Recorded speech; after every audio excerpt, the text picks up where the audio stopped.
In the world of Poppy Playtime, where toys come to life and turn into creepy creatures, Maggie Mako stands out among all the nightmare critters.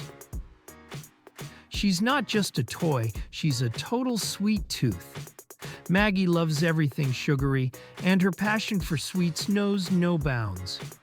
But behind her cute appearance lies something much darker. Maggie Mako was originally created as a toy to bring joy and happiness to kids.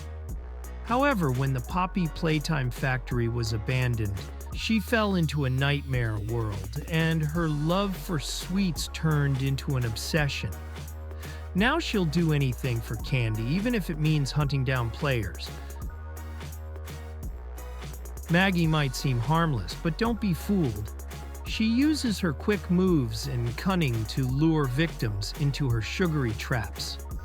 Her bright colors and playful personality might catch your eye, but watch out. There's real danger lurking beneath the surface. So if you decide to explore the world of Poppy Playtime, stay on your toes.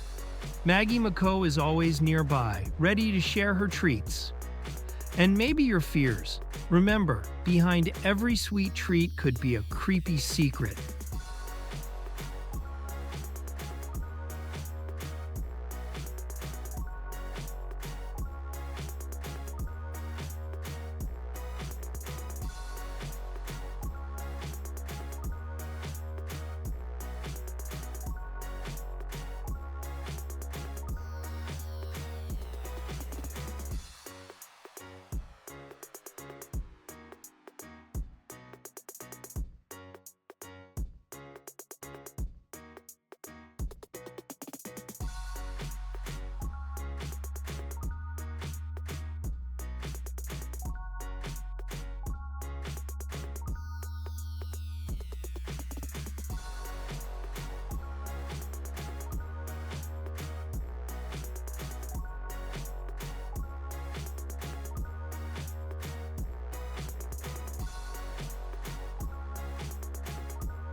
If you enjoyed this video, don't forget to hit that like button and subscribe for more content.